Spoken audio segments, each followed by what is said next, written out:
part 3 of our series on Dean Corll, we'll take a look at the storm that followed the 4-month calm that Dean had in early 1973, including an 8-victim killing spree. We'll discuss the distance that Wayne and David tried to put between themselves and Dean, the incident that brought this story to an end, and what happened to Wayne and David. Oh yeah, and there's still the shitty cops and Dean's mother, Mary West. I'm Mike. I'm Ian. And I'm Dave. If you thought Dean Corll was a friend of SpongeBob's from Bikini Bottom, stick around.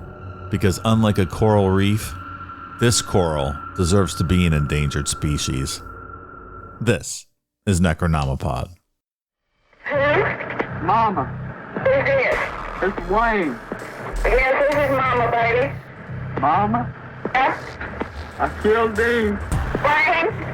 Ma'am? Wayne, you didn't? Yes. Oh, God.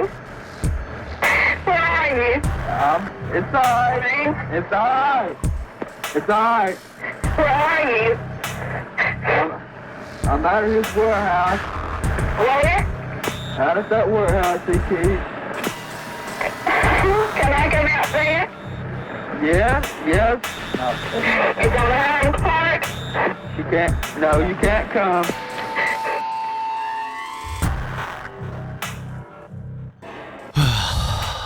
This has been 3 weeks. Not the most fun 3 weeks. It's been long. I've done more funner things. It's an interesting story. I think we talked about it last week. We had requests for this. I don't know what sick fucks are requesting this one, but Yeah, and I'm the one that picked this because of Ethan Hawke. you had to do a book. Yeah. Just the torture aspect just takes it to a whole new level. It's That and the just fact that it's sickening. It's, minors and stuff and roping them in. Did you work any more on your Candyman album, Dave, that you wanted to I did not. Sorry, I don't know if you said that off air or on air. You can, It was on there. Oh, okay. It'd be highly offensive, but Yeah, probably. Just know that if I had written some Candyman parody songs, It'd have been so good. they would have been awesome. You all have been laughing your ass off right now if you would have done it. But he didn't do it, so. Some In other good time. taste. It's in good taste not to do it. Some other time. I will say with this book, I had to take breaks from it when I read it. I'm sure you did. Yeah, because my son is right in that age range of this stuff. And it's like, It hits home. you can't even imagine. Mm-mm. I know I said it last week too. I'm a 240-pound man, Mhm. and this stuff would. 250 after a trip to Culver's.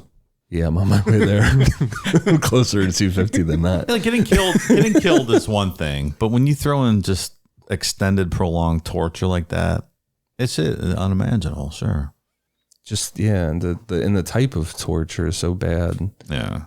That's what I'm saying with my size and age. It's like we're having a glass tube put in my urethra and snapped off. I would be like Yeah. in the hospital. I was just going to say, it doesn't matter how old you are, how big Yeah. you are. Yeah. When that happens, like you're a broken person. You're talking about a child. Yeah. It's been a few weeks. It's been a rough few weeks. I hope we're doing something fun next week. I don't know. What are we doing? I don't know. I don't remember what the schedule was. Poltergeist, I think. So that's a lot Oh, of that's fun. right. Something like that. Yeah, we're going to do like a... You moved the headstones, but you left the bodies. we're going to do a few like short poltergeist / ghost stories, right? We're going to do like a best of like ones that aren't big enough to their own show. That'll be fun. That'll be a good time. Good. We need something like that. Yeah. Heavy stuff. You're drinking Powerade, Dave, and a Gatorade Zero. So what's your fucking problem? I'm just pick a brand, pal. Are you not brand loyal? You just I buy know. whatever's on sale at Costco. I like both of them. Sometimes I want a Powerade. Sometimes I want a Gatorade. And they're both orange. they're always orange, though. Do they taste similar? Or do they actually have a distinction? They're a little different, yeah. Which would you prefer? I think I like the Gatorade better. Okay. Yeah. Powerade fell off, I think. Like it got, I don't know, when I was a kid, like I remember like it became like a huge thing. I don't know, kind of trailed off. I only get orange, though. For any like Always. sport drink? Yes. Interesting. That's all I like. Orange is very good. Did you ever try the Aldi one? What's the Aldi one called? That Thunder, the Aldi version of Gatorade. No, absolutely. It honest for me tastes exactly like Gatorade. I Really? think. Yeah, they only made like the lemon, lime, orange, and fruit punch. I've had the Aldi Red Bull version and some Red Thunder. Jaeger bombs That's what it is, before. Red Thunder. Red Thunder, yeah. That's similar enough. Yeah. I mean, if it's in a Jaeger bomb, who fucking cares? Right. Our mutual friend. He had those glasses with the shot glass inside. That's right. Jaeger shot glasses or Jaeger shot within a glass glasses. Yeah. Yeah, like it was like a little, almost like a rocks glass type with like a little shot glass built into the middle. And you would put the Jaeger in the middle and the Red Bull along the sides, right? And then just kind of, you'd sip it and it would pour into your mouth kind of equally. Yeah. You could shoot it or sip it. Yeah. All guys that love hairy beavers have glasses like that at home. Every single one. Comes with the territory. Back in college, I drank a ton of Jaeger bombs. I didn't have those glasses. So, I'm not trying to say anything about my beaver selection. God, very good.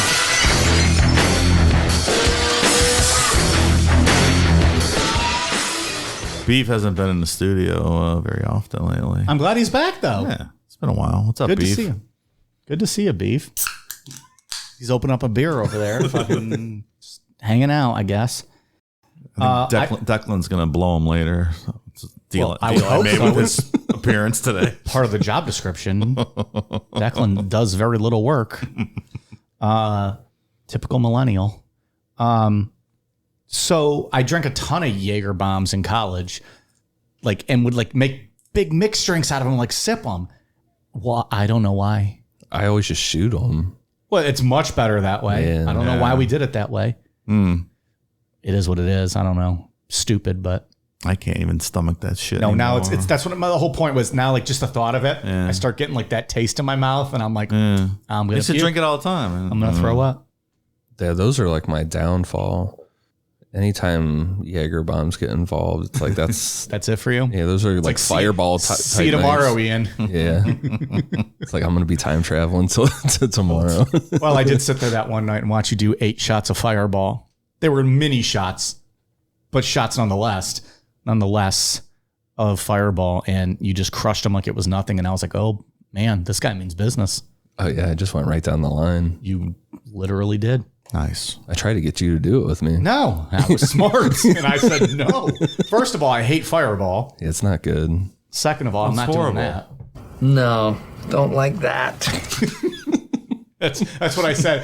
Hey, Ian's like, hey, Mike, you want to do these shots with me? No, don't like that. So, all right, any hoodles. Part 3, let's wrap this bitch up. Spoiler, it doesn't get better. No, there's no good outcome in this story. Yeah. How's that to lift your mood? Where we left off on part 2, on March 7th, 1973, Dean moved one last time to a house owned by his father at 2020 Lamar Drive in Pasadena, Texas. And there were also some hints that Wayne and David Brooks were starting to pull away from Dean. Dean had taken a break from killing, most likely because of the fluid in his testicles he had to get surgery for. So that might also be the reason for such a significant ramp up in the murders. Starting on June 4th, 1973 through August 3rd, 1973, Dean murdered 8 boys with the help of Wayne and David Brooks. 60-day time period. Yeah. The first 3 David Brooks was involved for, and when we're going to talk about them pulling away a bit, David Brooks was not involved in the last 5. Okay. According to Wayne, Dean was not acting like his normal self. Wayne said that Dean would make these twitching movements, chain smoke cigarettes, which Dean never smoked or drank, and would demand a victim saying, quote, "I need a new boy." So is this, I think we touched on this a bit last week. Is this almost again like that cult-like behavior where they kind of become an addict and it's almost their downfall? Like the Jim Jones and, being incoherent and... I think you could make the argument too that a lot of serial killers have this ramp up period at the very end. where it seems like it goes out of control. Yeah, like a frenzy. They got to get in as much as they can. Like an addiction that gets out of hand. But I just mean the addiction in, like, you know, if he's twitching, like, is he actually getting on drugs here? Because he has like this power of like, I'll just tell these boys to bring me a new victim and then they will. And then he's dabbling into alcohol and cigarettes and things that he never typically did. Maybe. And spiraling from there, as we've seen cult leaders do. I don't know. I'm just Never know. being pop-up video over here with my little comments. Going through these last victims, June 4th, 15-year-old William Lawrence. June 15th, 20-year-old Raymond Blackburn. July 7th, 15-year-old Homer Garcia. July 12th, 17-year-old John Sellers. July 19th, 15-year-old Michael Balch. July 25th, 18-year-old Marty Jones. July 25th, 17-year-old Charles Cobble. August 3rd, 13-year-old James Dramala. The June 4th murder of William Lawrence is a little bit different. One, we know that Dean kept William, who went by Billy, alive for at least 3 days.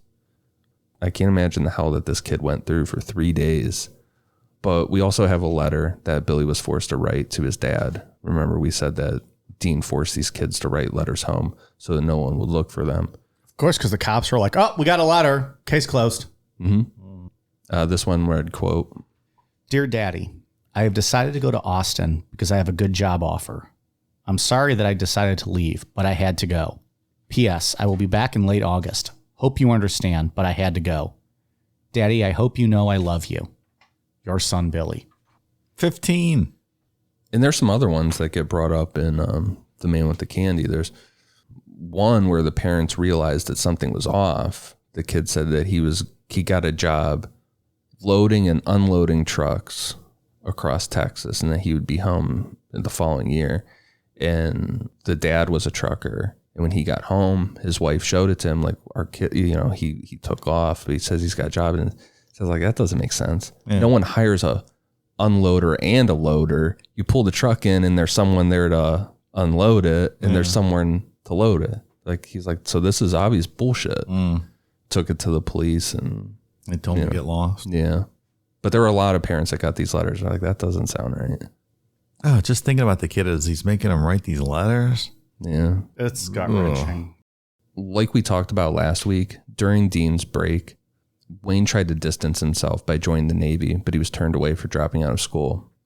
When asked why he didn't just run away or go to the police, Wayne said that he feared Dean would kill one of his brothers, which I don't know how true that is. Wayne played a physical role in a lot of these murders. Like, he physically strangled some of these kids with his hands, and he did not seem to have an issue with it. On the other hand, David Brooks completely pulled away during this string of summer murders. David had found himself a girlfriend. She got pregnant, and then they got married, and the two of them got an apartment outside of the Heights. So David Brooks was completely out of the picture. And Dean must have just thought that either David would be back eventually or would always be too scared to tell anyone what was going on. So David's just like, well, it was kind of a weird phase in my life. I'm moving on. Yeah, I'm put all that behind me. Okay. Fresh start. Yeah. A new me. Fresh start, David. Yeah. He like walks out like in like the sunshine. He's like, this is the first day of the rest of my life. Oh my God. Along with those addict type behaviors that Dean was showing with all the twitching, people outside of Wayne and David Brooks could see something was wrong. In part one, we talked about Dean having a girlfriend for 5 years named Betty Hawkins. Betty Hawkins is on that level of denial, right with Dean's mother, Mary. In the 5 years that the two of them dated, Dean only tried to have sex with her once and stopped before they even started, saying he wasn't in the mood. Look, Dollface, we've been dating for 5 years and we haven't fucked yet, but kind of sleepy tonight, okay? Maybe another time. If that man's balls aren't each like a gallon size, then you know something else is going on, right? Blue balls is real, Dave.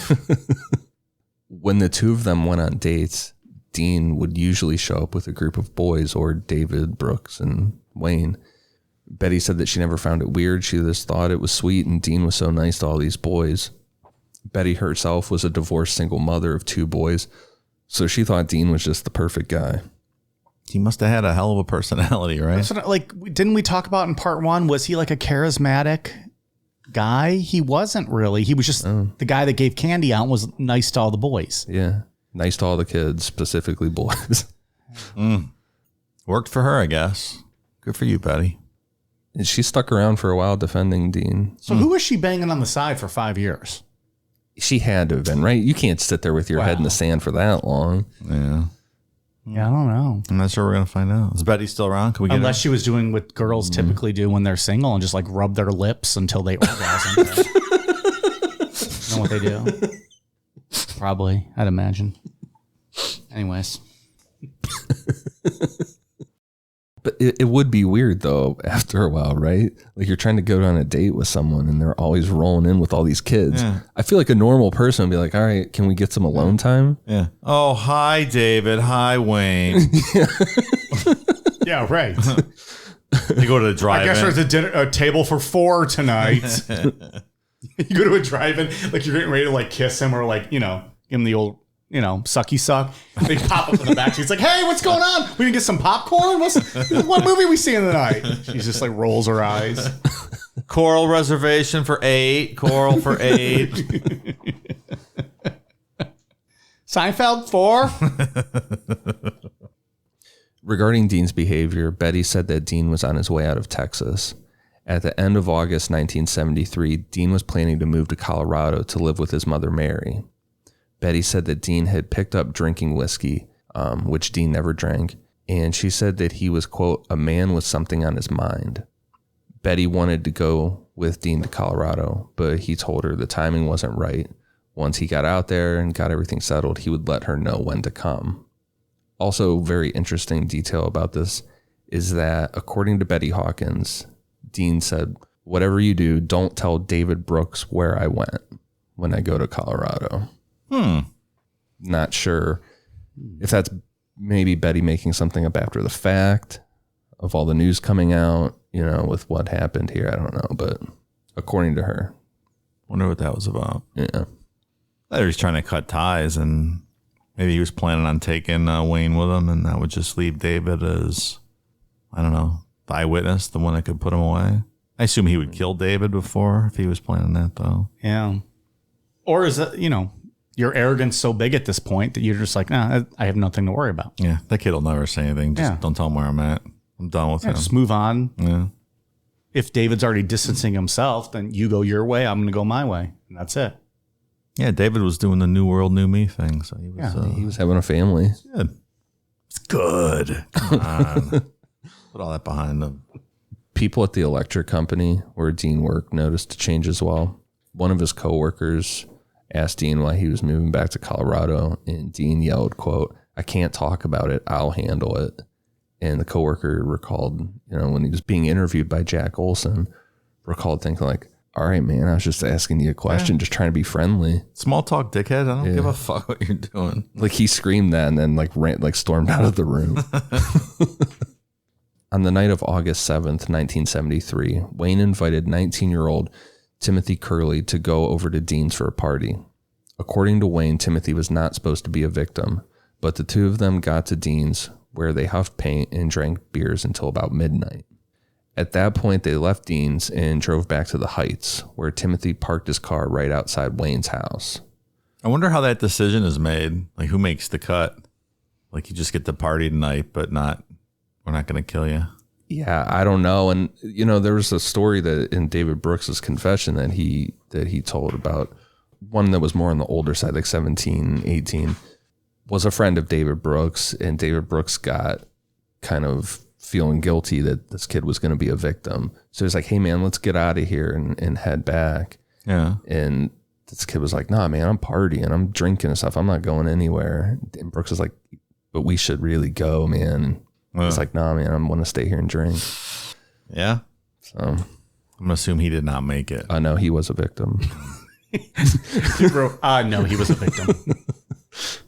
When they got out of the car, the two of them heard a bunch of fighting. Out of a house stumbled 15-year-old Rhonda Williams, who had just been beaten by her drunk father. Wayne said to Rhonda, hey, we're going to go back to Dean's to party some more.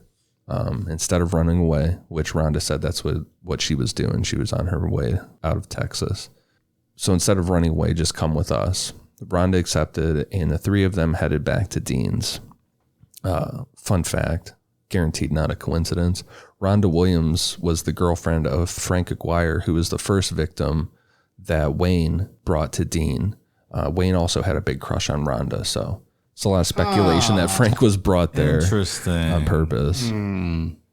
That's like King David in the Bible when he was banging that guy's wife and he wanted to marry her, so he just sent him up to the front lines in battle and got him killed, and then he married his wife. Who fucking needs them? All right. Put them up there with Waynes and Keiths. Ugh. At 3 a.m., Wayne, Timothy, and Rhonda showed up at Dean's. As soon as Dean saw Rhonda, he almost let his anger burst out in front of everyone.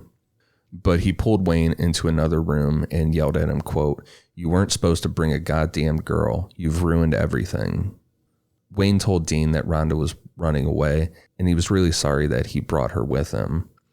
Dean started to calm down and went back out to the living room, where he brought out beer and spray paint to huff. After about 2 hours of huffing paint and drinking, all three of them passed out. How do these guys even have any brain cells left after all this paint huffing? A lot of paint huffing going on. The few cells they had to begin with, right? Yeah. Well, this guy had 126 IQ, right? Yeah, Wayne was pretty that smart. Wayne had the 126? Down to 80 with all this paint huffing. The only reason that Wayne Henley's life went off the tracks really was the fact that he had to get part-time jobs to help his mother pay bills. He was really doing well in school before that happened. Because the same year that he dropped out was the same year he met Dean. Yeah. So shit kind of went off the rails for him real quick. Shit's popping off. Yeah. Plus, he seemed to like to strangle young boys. He definitely Also did. that. What's it like to do a paint huff? Got me in that. I never huffed You guys paint. never did a paint huff? Absolutely not. Okay. Never did a paint. Never did a glue huff either. I've never huffed in my life anything. I'd like to do a huff I've one done day. whippets. I don't know if that's Yeah, close. yeah, I've done whippets for I want to sure. do a huff one day. I mean, you can do that anytime, really. You can just grab a can of Yeah. spray paint. You want me to run to the garage real quick? We can make that happen in 30 seconds. Do it live. Fuck it. We'll do it live. I'll huff it. I'll do it myself. Fuck it. Fucking thing sucks. You probably just get high for like a second and get a big fucking headache afterwards. Yeah, I don't need that. No, No, that sounds awful. Why? Kids are stupid. it's cheap. What would you say, whippets? Like, did you get a good high out of that? Or was No, it it's like, horrible. yeah. It's a big head rush to your brain real quick for like 15 seconds. You feel like a piece You feel of like shit. your head's going to explode. It's horrible. I don't know why people like it. Do people like it, or is it just dumb kids trying it once and be like, I yeah, don't fuck know. this? I mean, back in, Olden times. the 80s, they seemed to like it. Before you just, get on YouTube and, get addicted to just watching videos nonstop. Yeah. Just do whippets. People can get addicted to huffing stuff, like the computer duster. I've seen episodes of that intervention show on A&E where they have to like sit. that blows the. Yeah. Where they have to like sit down with somebody and give them an intervention because they huff that shit. Just put it right up to their mouth and Oh, my huff God. it. All right. But a lot of that going on in Texas. A lot of huff and paint. Wayne woke up lying on his stomach to Dean clicking handcuffs on his wrists. Wayne's ankles were already bound with nylon rope and he had duct tape over his mouth. And as he looked around, he realized that Dean was in the process of getting ready to torture and kill them. There was plastic tarp covering the floor. Timothy was completely naked and bound, and Rhonda was bound but left fully clothed. When Dean realized that Wayne was awake, he pulled the duct tape off and told Wayne, quote, "Man, you blew it bringing that girl. I'm going to kill you all, but first I'm going to have my fun." At that point, Dean picked Wayne up, dragged him to the kitchen, and put a .22 against Wayne's stomach and said that this was it. Wayne started pleading for his life, and he told Dean that he was sorry about Rhonda, that he would kill Rhonda himself so Dean didn't have to worry about it, and then he would dispose of the bodies of both Rhonda and Timothy. Dean agreed, and Timothy was strapped to the torture board on his stomach, and on the other side of the board, Rhonda was strapped with her back against the board. That's horror movie shit. Absolutely. For Wayne, it like you is. wake up and you're already You see tied you're up. two other people just all tied up. He was already supposed to be the victim the first time. Yeah. All for bringing a girl. Yeah, Wayne. Dean did not like females. No, he did not. Dean handed Wayne a hunting knife and told him to cut off Rhonda's clothes. Wayne listened and started cutting off her clothes while Dean undressed and started to rape and torture Timothy. Timothy had fully woken up at this point and was screaming through his gag, and Rhonda was just starting to wake up. Rhonda raised her head and asked Wayne, quote, "Is this for real?" To which Wayne said yes, and then Rhonda asked him if he was going to do anything to help them.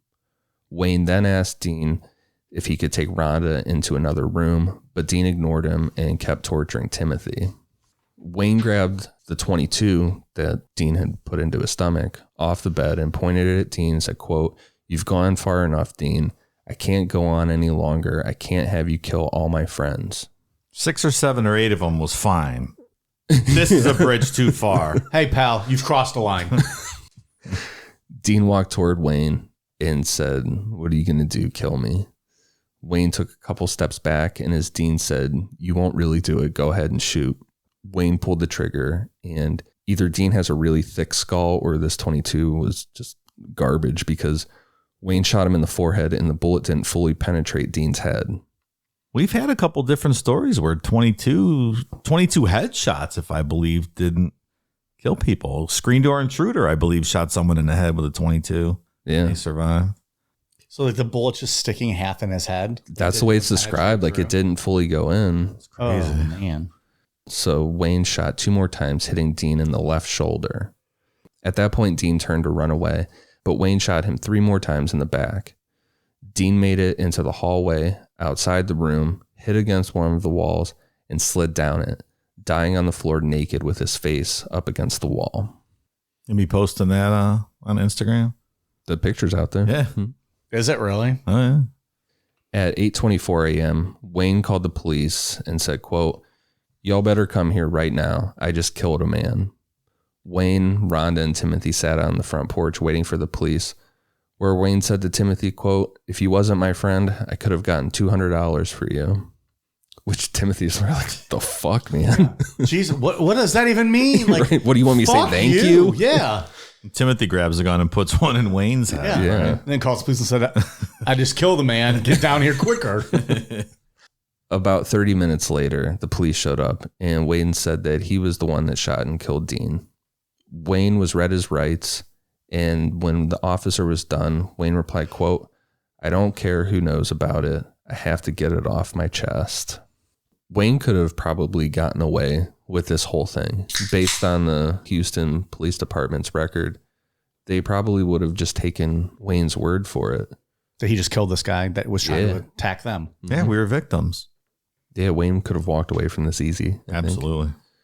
I don't know whether it was guilt or being a stupid criminal or what, but Wayne confessed.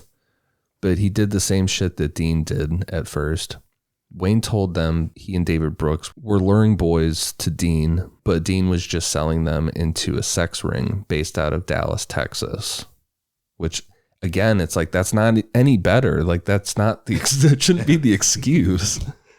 Eventually, Wayne just admitted to everything and told the police that the bodies were buried at Dean's boat shed, some at High Island Beach and some at Lake Sam Rayburn.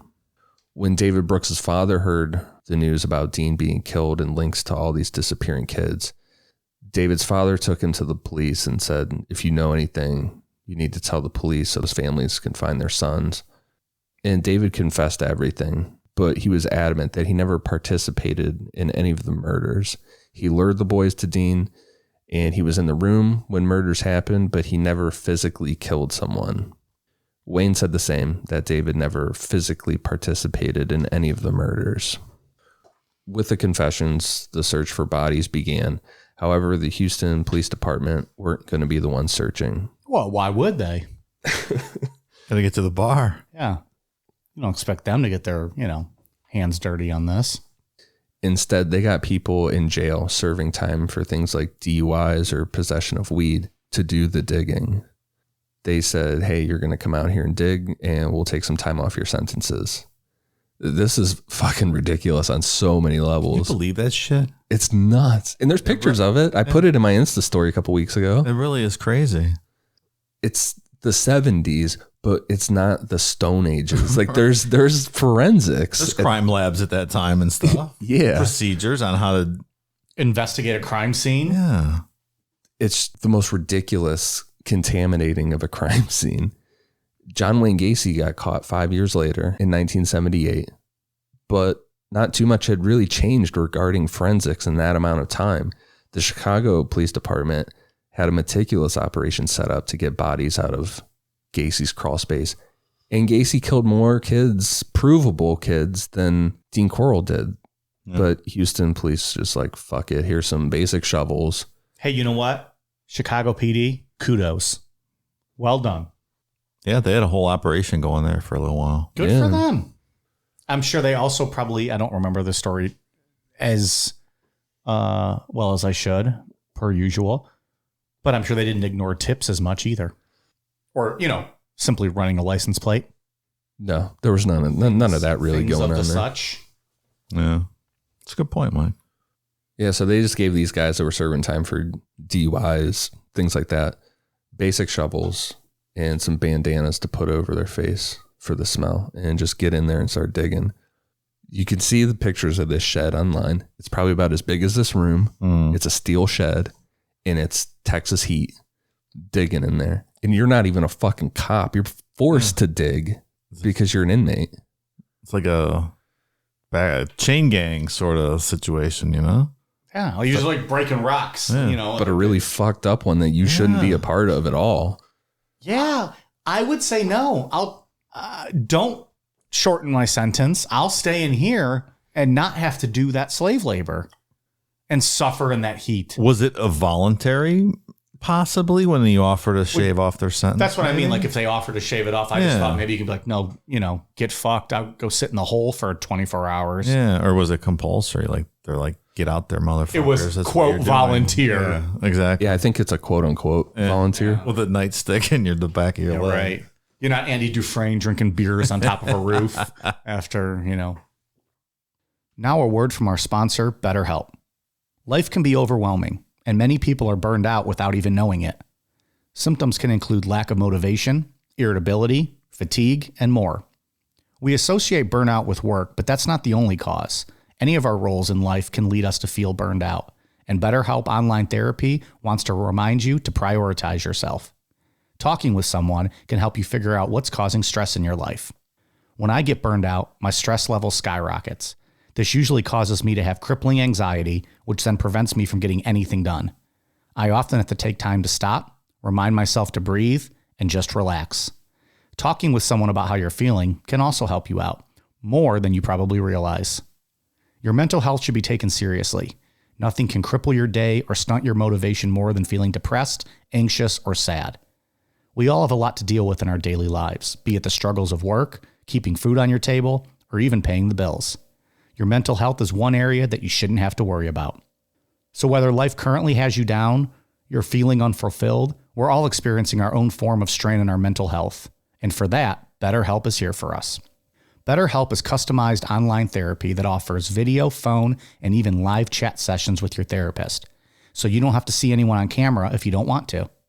It's much more affordable than in-person therapy, and you could be matched with a therapist in under 48 hours. Necronomipod listeners get 10% off their first month at betterhelp.com/necro. Again, that's betterhelp, HELP.com/necro. That's BETTERHELP.com/necro. And thanks to BetterHelp for sponsoring today's podcast. Inside the boat shed before the digging started, the police found a stolen half-stripped car, a kid's bike, a large metal drum, water bottles, like big, like gallon size, 2 big bags of lime, and a big garbage bag full of teenage boys' clothing. Instead of cataloging this stuff right away, the police just threw it outside the shed and let it all sit in the sun and had the inmates start digging. Not long after they started digging, they had a layer of lime, and underneath they pulled out the first victim. As they continued, they just kept pulling out more and more bodies. Like we said last week, some victims were shot, some were strangled. the ones who were strangled still had the ligature around their necks, and most of their faces were frozen in like this screaming, kind of terrified expression. It's like our Buried Alive episode almost. Yeah. Screaming, terrified expression, Dave, with some hair pulled out. That was really scary and terrifying. Oh, thank you. Dave, imagine tonight when you wake up and you suddenly just can't move and can't like sit your head up. Your breathing gets rapid. No, that's not going to happen. I just want to ruin his night. Just like Jack told Rose, I'm going to die an old man warm in my bed or whatever the quote was. Well, yeah, that's what's going to happen. You're an old man who's going to die in your bed, but you're going to be suffering thinking about being buried alive and in terrifying dreams. No. Tonight. Negative. Don't panic, though, because you're just going to make it worse. You got to This guy for real? control your breathing. I have nightmares of that mustache, if anything. Meanwhile, most women are dreaming about this one. Mm-hmm. So Or something like that. That's what I tell myself. So the police, on top of having inmates do the digging and basically all the crime scene work on this. Like the inmates are dusting for fingerprints. The guy's like, I made a mistake. I had 3 beers and I drove a car. Why am I now digging for dead bodies? The police just allowed the media to talk to Wayne. Like, really weird. They brought him out there to show where bodies were, things like that.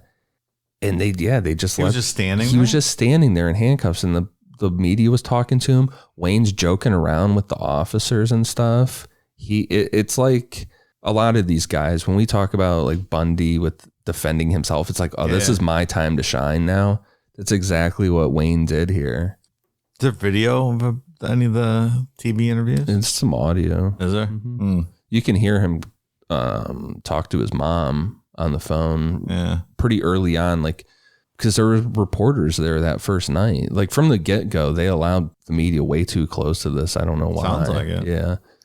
But there's a recording of him calling his mom and him saying, I killed Dean, and she's super upset. So these police or JonBenet police crime scene?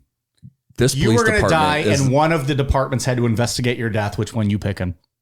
I would pick JonBenet because they were actually trying. They just made a lot of weird mistakes. This was we don't even care. Yeah, I agree with that. That's fair. Yeah. It's the correct answer, Ian. Good job. Thank you. There may have been some incompetence in Boulder with JonBenet, but Certainly was. not like this. But deliberate malfeasance and Well, in all fairness, she was a well-off white girl too. you can make that point, sure. Yeah. But they at least they did show up, and they did their own moving of her body from the crime scene to under the Christmas tree. Yeah, they didn't bring some randos from fucking county jail to do it. No, the randoms in the house just brought donuts and coffee and stuff and cleaned up the bowl of milk and what was it? Fucking pineapple.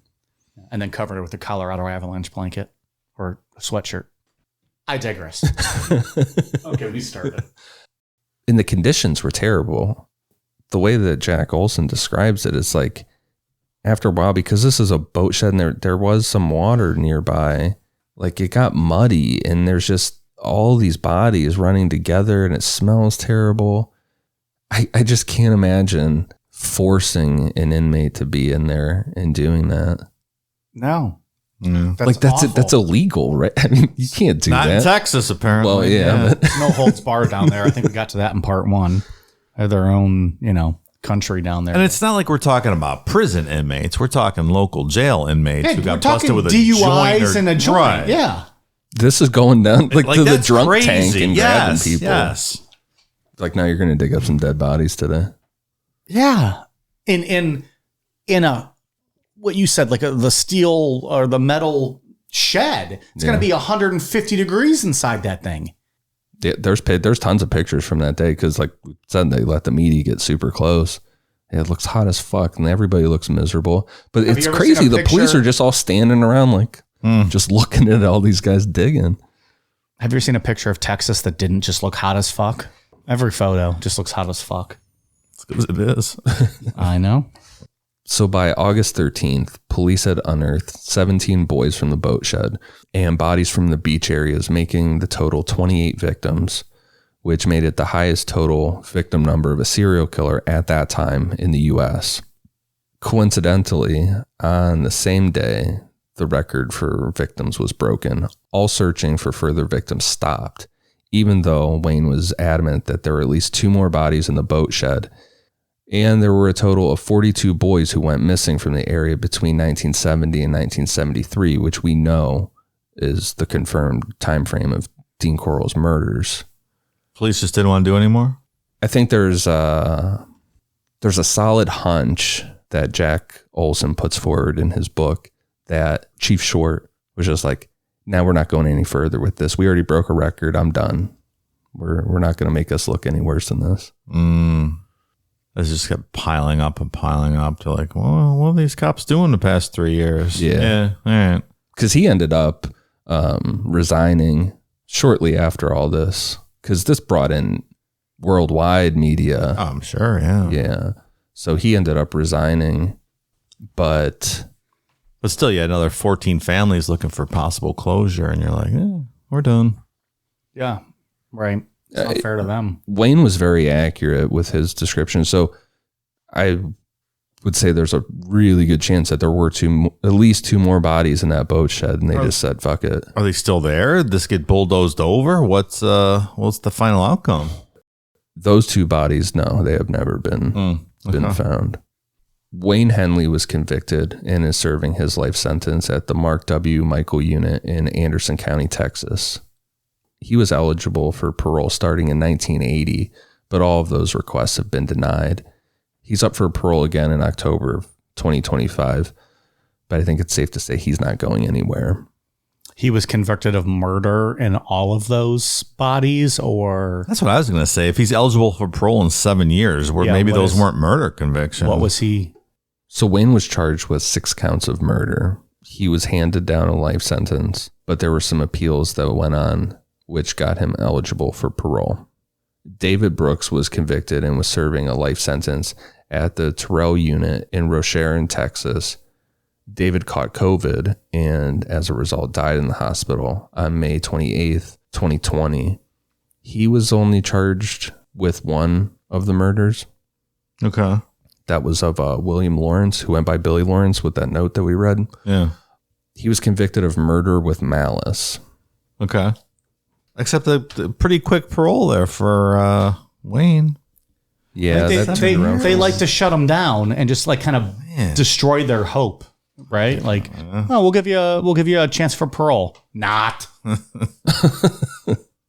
Denied again. So like we said just a minute ago, that there was some DNA stuff going on in 2011. For a long time, there was a handful of those bodies that went unidentified. Couldn't figure out who they were. So as of 2011, every victim has been identified. So all the boys that we talked about are all identified. Oh, that's good. And just to bring up the Hillgeist family one more time before we go on, after all this, when the news hit and stuff, they were incredibly composed talking to the media, especially Mrs. Hillgeist, because a lot of people are on the thing of blaming Wayne Henley's mother.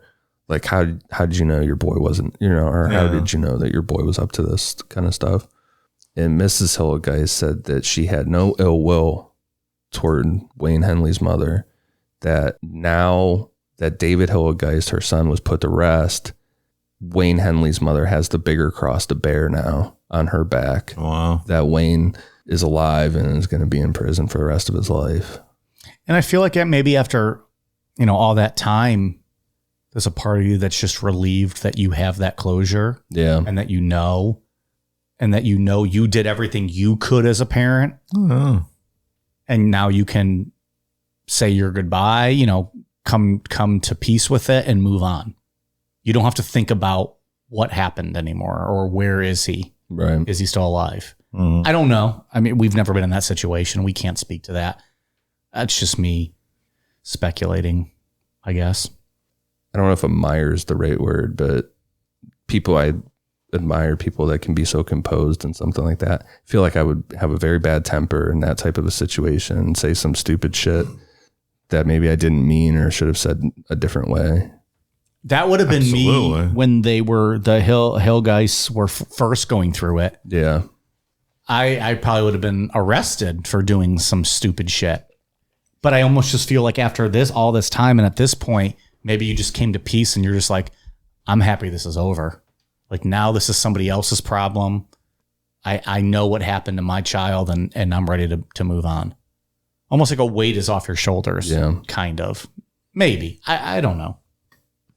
On part 1, I said we'd get into some quotes from Mary West, Dean's mother, regarding her intense denial that Dean could have ever been responsible for all of this. We talked about we don't know much about Dean's childhood. So we'll just end the episode with the last thing that Mary said to the public, which was an open letter to Wayne Henley and David Brooks. And pretty much it seemed to just the whole community in general. Yeah. An open Like letter an to open everybody. letter saying, my son had nothing to do with this, and how dare you? My heart is heavy with sorrow, not only for the loss of my son, but also for the loss of all the boys and people whose lives were touched. To David and Wayne, you may have the best defense lawyer the world can offer, but your best defense is God. You can lie, plan, and plant evidence to shift the blame to one who cannot defend himself. But you surely know that your days on this earth are numbered, whether it is behind bars or walking the streets. We are not concerned with your bodies, but we are concerned with your souls, and the truth will set you free. If you know where to find the bodies of these children, you also have a list of names. Please set the anxious parent's heart at ease and see how much better you feel. I'm not trying to solve the mystery, as I know nothing about the case. I only know that Dean loved both of you. He did things for you that you could not do for yourself, but you cut off the hand that fed you. Dean cannot help you now. He loaned you his truck to go on dates. He borrowed money from the bank to buy you a vet. Would he have rented the boat shack to bury bodies in and still loan it to friends or the family to store furniture in and help them move in? Would he ever stoop so low as to had these wild parties in a house belonging to his father, whom he adored? He was not a sex maniac or a sadist. You might be able to convince the type of people who drag their children out to see bodies dug up out of the earth that this is true. But the people who know Dean, worked with him, will never believe these terrible accusations. I called him on the telephone Sunday night. I tried calling all day, and when I finally got him, he said he was dodging someone. He did not say who, and I thought perhaps it was someone he might have owed money to. I do not worry, because Dean has never given me cause to worry. The gas mask on the bed proves to me and the world that Dean was not going to shoot you. He only wanted to live and let live. The torture boards were also planted. Where are his clothes and the books I sent him on Help for Today and This Thing Called You by Ernest Holmes? I'm going to interrupt for 1 second. That gas mask on the bed, so that was evidence that was found there that night.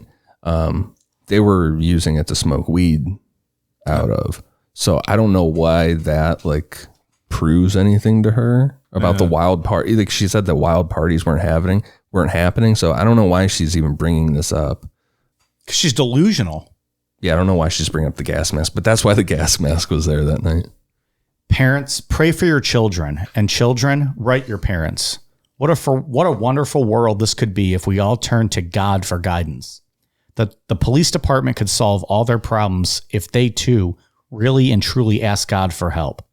God does not protect us all from the law. He is the law of love, life, happiness, prosperity, and success. We all know that's not right. Judge Dredd is the law. What this lady's talking about. I cannot help but wonder if the digging would have stopped if the record had not been broken.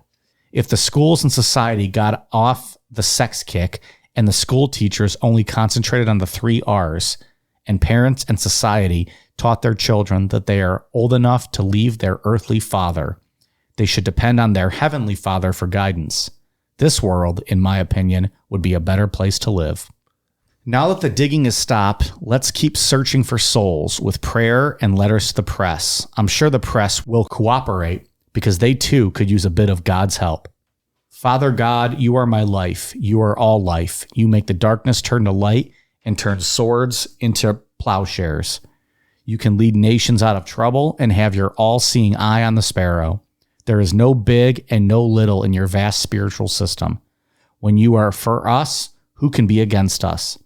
I pray for the law officers and the attorneys that they do some soul searching and ask for your divine guidance. I know that Dean's life was not shed in vain, and know that our children who left this earth's plane have returned to you and are surrounded by your loving care. Grant the parents of all missing children the strength to wipe the bitterness of their hearts and know that you will not forsake us. Thank you, Father, and so it is. Dean Corll's mother, Mary West. And that's the story of Dean Corll. How about that? It's always good when Ian sums it up and he shuts his laptop. And now you know the rest of the story. Isn't that what it is, Dave? Yeah. How it goes? The rest of the story. I like that swords into plowshares. Mike, you turn your sword into plow wives. That's true. Daily. Taking bookings. So I don't know. I mean, that. How old was this woman at this point? If we have any idea. I don't remember their age difference. I'm just going to guess that she would be probably in her 60s. At that time? Yeah. Because How old was he? He would have been 30, 32. Yeah. Maybe 50s or 60s, I would guess. She loves her boy. Clearly. And people in the book, Jack Olson interviews people and stuff. And there were a lot of people that said that they viewed their relationship as weird. Just no one said anything out loud to them, but people would talk behind their backs. And then people said it was like this odd thing where sometimes it felt like Dean was the parent and she was his daughter. Like they had this very, that's interesting. Yeah, they had this very weird back and forth type thing. I mean, she was an odd duck. I think we talked about it in the first episode, right? She went to a psychic who told her to move to Colorado or something. So to close the candy shop and move. Yeah. She's like, fuck this, I'm out. And Dean's like, where's my job? Yeah. Well, I don't love it. Yeah. Well, it's not great. She pisses me off more probably than she should, given all the story we read and all these other people that should be pissing me off. And I put her letter in there, even though it's long, because in part one, we don't really get a good look at his childhood at all. Yeah. So anything from his mother is all we have. So reading that letter and then what we covered in part one, we pretty much got everything that Mary West had to offer about Dean.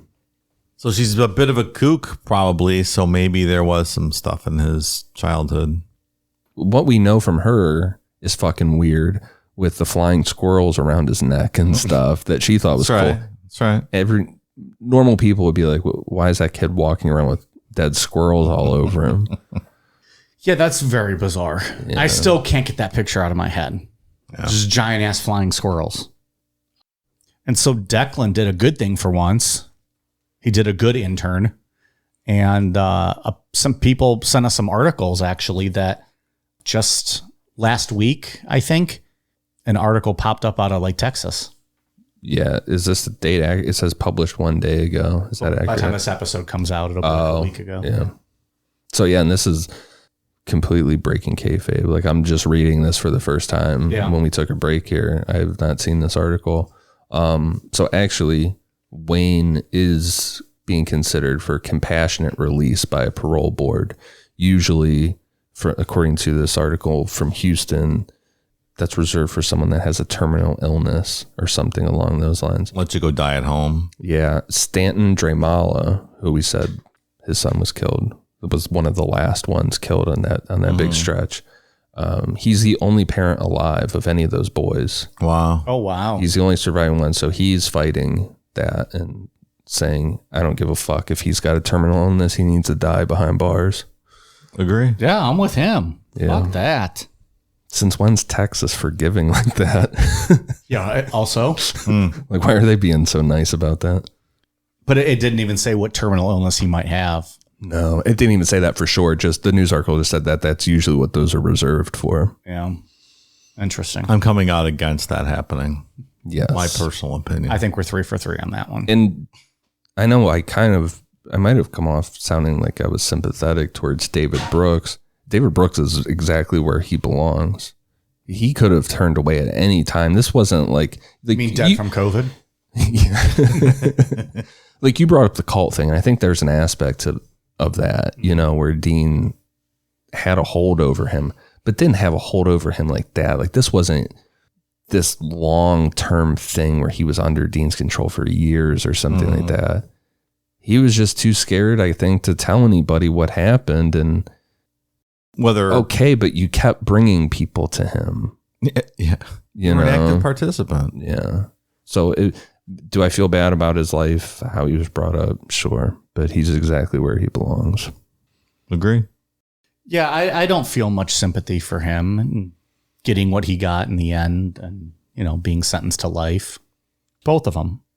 And I certainly don't support this, whatever that is, compassion release. Like, No. you're sentenced to life in prison. It's for a reason. Then you die in there. Like, this isn't a robbery that escalated, got out of control, and one person got shot or something. This is wholesale slaughter of a bunch of kids. So, no. And Wayne being a major part of multiple killings. Doing the killings, yeah. At least did a killing. 5 that I can think of that he physically helped strangle the kid with his hands. Yeah. Like, this guy should have been killed a long time ago. I mean, he shouldn't even be talking about compassionate release. He shouldn't even be alive. Yeah, no. If anything deserves a death penalty, it's this story. Yeah. Like, we don't need to live in a planet where these people exist. They don't need to exist. Yeah, I agree. Well, without taking us down a whole nother road, I don't disagree with those statements. I just don't think it's our right to take their life away. I had a point I was going to say, though, before that, and I can't remember what the fuck it was. God damn it. Something about Dean Corll gives me that. Oh, that's what I was that real kind of eye for an eye type feeling with him. Yeah, absolutely. I'm like, we should put a couple glass tubes up your urethra and snap them off. Let you sit there for 3 days. Yeah. Yeah. A lot of, I feel like in a perfect world, Dean Corll should have had an eye for an eye for everything he did. Absolutely. So when I was reading these, the notes, obviously, like usual, I didn't know what was going to happen. Like halfway through part 3 notes, the main character got killed. And I was like, holy fuck. I did not expect Probably that. surprised you, right? Yeah. I was like, as I'm reading the notes and he's talking about how like Wayne's backing up, I'm like, oh fuck, there's gonna be like a scuffle. Dean's gonna kill him or something. No, Dean got fucking popped and that was it. I was like, oh shit, this is different than most of the stories we cover. So it was a little surprise. It's like, did Ian write the main character out before the season finale? What's going on here? Right. Look, I am against the government and our criminal justice system putting people to death. But in situations like this, I have no problem with Wayne shooting him and killing him. I wish it was a better victim that killed him, not someone who has killed other people. But it was, nice to hear that he splattered against the wall and his head was just sitting there against the wall. We're not going to post the photo, but... He's laying there naked. He's got his farmer's tan going. Yeah, I'll post it. I don't care. We have a habit of not posting death photos on this. Oh, do we? Well, I don't think the last time I think we actually posted stuff was like the torso murders, maybe. That's not my department. I don't get involved in that. That's fine. Like we didn't do like the OJ stuff, like just crime scene photos in general. Any crime scene photos, I think, period. We try to be, wary of what we post. This is not a victim crime scene, though. It's not. It's different. I don't know what to make of Wayne. I almost wonder if he was just trying to defend that Rhonda Williams girl. And that's the only reason he did anything to Dean, because he liked her. He did, And that's when he finally was like, I'm standing up against you. Yeah. Sure seems like it, doesn't it? Yeah, like what changed other than her being there? Yeah. The first time a woman was present. Yeah. Oh, the big tough guy now. You talked about the Mindhunter with him last week. Did they really interview him? I could not find that. What do you mean? Did any of the FBI profilers really go in there and have a conversation like that? It seems like that part was made up for the show. I don't know if any FBI profilers did, but he talks nonstop. Yeah. There's tons of on-screen interviews with him. He's a big talker. He was very, like we said last week or maybe earlier, it's like his time to shine kind of thing. He kept that going, huh? Yeah. It's a sad, disturbing, disgusting story. Can't say I enjoyed it. I think everything that we talked about, what Dean did and Wayne and David Brooks helped out with, the whole sex ring thing from part 1 at the very end, it's just a big reminder that the world is a really scary fucking place. Boy, especially if you're in Texas. I'm kidding. We've shed on Texas a lot. It's a fine state. I haven't. I like Texas. It's fun. It's an okay state. Like, talk about a story that makes you want to just keep your kids super close to you and like not let them out of your sight. Yeah, this is the one. Yeah. Sure. This is the kind of shit. What do we think about his actual relationship to that sex ring? I don't think it's ever been proven. A lot of people think that. The fact that I think the link to Gacy is probably, that would be too coincidental to not be there. I think the fact that there was that bust where pictures of Dean's victims were found in that bust, Right. and then those guys were linked to that ring, I think that's enough for me to say that I think Dean was involved in that. I think so too, yeah. But I don't think we'll ever know how he got hooked up with all that. Yeah, I don't. Like I said, it's just a reminder that the world is a scary place. And it is. That there's communities of people that were actively trying to do you harm. And actively being involved in child pornography and stuff, that there's a market for that. It's scary. Yeah. Well, this is the feel-good hit of the summer, huh? Real good. Real good. Jeez. I'm going to go drink some bleach now. Guys. Yeah, I think so. But my COVID's already gone, so I don't need to.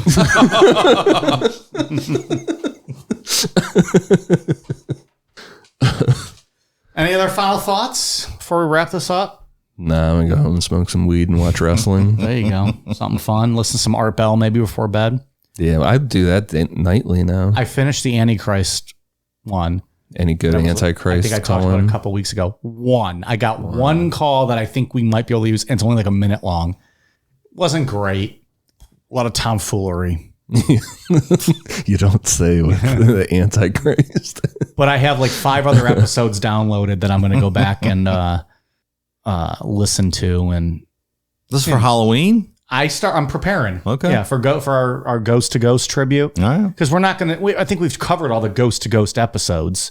So I like to do the open line ones.